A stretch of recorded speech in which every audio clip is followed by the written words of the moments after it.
नमस्कार, मी प्रतीक्षा लंबोदर किचनमध्ये तुम्हा सर्वांचे पुन्हा एकदा मनापासून स्वागत करते। तर उपवासामध्ये नेहमीचे तेच साबुदाणा वडे, साबुदाणा खिचडी खाऊन कंटाळा आलाय का?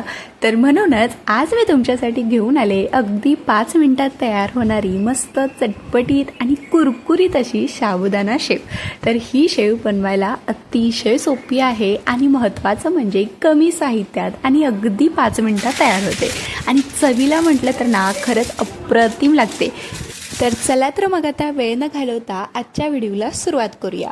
तर कुरकुरीत साबुदाणा शेव बनवण्यासाठी इथे मी 1 कप साबुदाणा घेतलाय। तर आता हा जो साबुदाणा आहे तो आपल्याला मिक्सरच्या भांड्यामध्ये घालायचा आहे। त्याचबरोबर यामध्येच आपल्याला 7 ते 8 काळी मिरी देखील घालायचे। साबुदाणा तुम्ही बारीक मोठा कोणताही घेऊ शकता, कारण आपण हे मिक्सरमधून बारीकच करून घेणार आहे। तर आता याला झाकण लावून अगदी बारीकसर असं याचं पीठ तयार करून घ्यायचं आहे। तरी ते बघा साबुदाण्याचं पीठ मी तयार करून घेतलेलं आहे। तर आता हे जे पीठ आहे ते आपल्याला चाळून घ्यायचं आहे। त्यासाठी एखाद्या चाळणीमध्ये हे पीठ घालायचं आणि अशा पद्धतीने हे चाळून घ्यायचं आहे। म्हणजे यामध्ये काही जाडसर असं साबुदाणा एखादा राहिलेला असेल तर तो वेगळा होतो, कारण आपल्याला पीठ जे आहे ते अगदी छान बारीकसर हवंय शेव पाडण्यासाठी। तर हे बघा यामध्ये हलकंसं जाडसर असा साबुदाणा राहिलेला आहे। हे तुम्ही परत एकदा मिक्सरमधून बारीक करून घेऊ शकता। तर साबुदाणा पीठ तर आपलं तयार झालेलं आहे। तर आता आपल्याला काय करायचं आहे, याच मिक्सरच्या भांड्यामध्ये आपल्याला बटाटा सुद्धा बारीक करून घ्यायचा आहे। त्यासाठी इथे मी 2 मध्यम आकाराचे उकडलेले बटाटे साल काढून याचे अशा पद्धतीने मोठ्या फोडी करून घेतलेत आणि यामध्ये अगदी 2 ते 4 छोटे चमचे पाणी घालायचं आणि याची अगदी स्मूथ अशी पेस्ट तयार करून घ्यायची। तर अजिबात जास्त पाणी घालायची गरज नाही। तर इथे जी बटाट्याची पेस्ट तयार करून घेतले ती जी पेस्ट आहे आपल्याला या साबुदाणा पिठामध्ये घालायचे आणि चमच्याने सुरुवातीला चांगलं असं मिक्स करून घ्यायचं। तर अजिबात पाणी न घालताच आपल्याला हे जे पीठ आहे ते या बटाट्याच्या पेस्टमध्येच मळून घ्यायचं आहे। तर हे बघा जसजसं आपण मिक्स करत जाऊ तसतसं हे छान असं भिजलं जातं। तर आता आपण हे हाताने चांगलं मऊसूत होईपर्यंत मळून घेणार आहोत। तर ही जी शेव आहे ना अगदी 5 मिनिटात तयार होते, कोणतेही जास्तीचे साहित्य न वापरता अगदी झटपट होते आणि महत्त्वाचं म्हणजे ही शेव एकदाच बनवून अगदी महिनाभर आरामात टिकते। तर यावरती मी थोडंसं तेल घालते आणि तेल घालून हे आपल्याला चांगलं मऊ असं मळून घ्यायचं आहे। तर म्हणजे अगदी एकसारखी शेव पडते। तर इथे बघा पीठ जे आहे ते छान असं मऊसूत मी मळून घेतलेलं आहे। तर आता आपण शेव पाडण्यासाठी अशी ही मीडियमवाली जी चकती असते ना ती घ्यायची आणि या सोयऱ्यामध्ये अगदी प्रेस करून आपल्याला हे पीठ भरून घ्यायचं आहे। कुठेही जागा शिल्लक ठेवायची नाही, नाहीतर शेव पाडताना ती मध्येच तुटू शकते।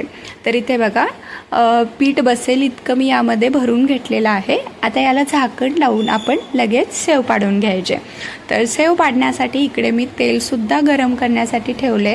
तेल चांगलं गरम करून घ्यायचं, गॅस मध्यम ठेवायचा आणि ही अशा पद्धतीने आपल्याला शेव तेलामध्ये पाडून घ्यायचे। तर बघा आहे की नाही सोपी पद्धत? तर अगदी झटपट होते बरं का आणि चवीला म्हटलं तर ना ही शेव अगदी कमाल लागते। तर आता सगळ्यात शेवटी शेव पाडून झाली की सोयरा जो आहे तो उलटा फिरवायचा आणि शेव जी आहे ती तोडून या तेलामध्ये सोडायची। तर सुरुवातीला एक अर्धा मिनटं तरी याला अजिबात हात नाही लावायचा। तर हलकेसे बुडबुडे कमी झाले की आता हे आपण चमच्याने अलटून पलटून कुरकुरीत होईपर्यंत तळून घ्यायचे। तर शेव तळायला देखील अजिबात जास्त वेळ नाही लागत। मध्यम आचेवरती शेव तळून घ्या म्हणजे अगदी छान कुरकुरीत खमंग होते। तर बघा इथे आपली ही शेव मस्त अशी तळून तयार झालेली आहे। दिसायलाच दिसते की नाही अगदी कुरकुरीत आणि अगदी पांढरी शुभ्र अशी ही शेव तयार झाले। तर आता शेव पूर्णपणे तळली गेले। आता ही आपण बाजूला काढून घेऊया आणि बाकीच्या राहिलेल्या पिठाची सुद्धा शेव आपल्याला अशाच पद्धतीने तळून घ्यायचे।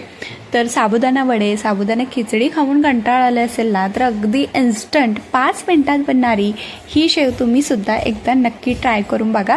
तर इथे मी सगळी शेव तळून घेतले।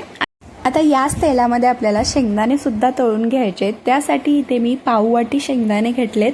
मंद आचेवरती छान कुरकुरीत खमंग असे हे शेंगदाणे तळून घ्यायचे।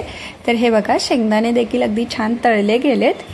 हे जे शेंगदाणे आहेत ते आपण बाजूला काढू आणि याच तेलामध्ये काही सुकामेवा देखील तळून घ्यायचा आहे। तर इथे मी 10 ते 12 काजू आणि 10 ते 12 बदाम घेतलेत. सुकामेवा घालणं पूर्णपणे ऑप्शनल आहे, नाही घातलं तरीसुद्धा चालेल, फक्त शेंगदाणेसुद्धा तुम्ही यामध्ये घालू शकता. तर हे बघा, मंद आचेवरती हलकासा तांबूस रंग येईपर्यंत मी तळून घेतले. हे देखील बाजूला काढू. तर इथे आपली ही इन्स्टंट अशी कुरकुरीत साबुदाणा सेव तयार झाले. तुम्ही याचा आवाज ऐकू शकता. झाले की नाही अगदी कुरकुरीत. फक्त 2च साहित्यामध्ये आपण ही शेव तयार केलेली आहे. तर शेव आपल्याला अशा पद्धतीने बारीक करून घ्यायचे आणि यावरती जे तळून घेतलेले काजू, बदाम आणि शेंगदाणे होते ते घालायचे. त्याचबरोबर चवीनुसार मीठ, अर्धा चमचा बडीशेप, यामुळे शेवची चव अगदी मस्त लागते. 2 ते 3 छोटे चमचे पिठी साखर आणि पाव चमचा काळी मिरी पूड घालायची आणि आता हे व्यवस्थित अशा पद्धतीने हातानेच मिक्स करून घ्यायचं. तर इथे आपली ही साबुदाणा शेव तयार झालेली आहे. दिसायला बघा अगदी दिसते की नाही भारी. तर आपण जसं बाजारामधून बटाट्याचा चिवडा आणतो ना, अगदी सेम तशीच ही शेव लागते. एकदाच बनवून महिनाभर आरामात स्टोअर करू शकता. तर या पद्धतीने तुम्ही देखील अशी कुरकुरीत इन्स्टंट साबुदाणा शेव एकदा नक्की करून पहा. व्हिडिओ आवडला असेल तर लाईक करा, चॅनलला सबस्क्राईब करा. पुन्हा भेटून अशाच नवीन रेसिपीसोबत. धन्यवाद.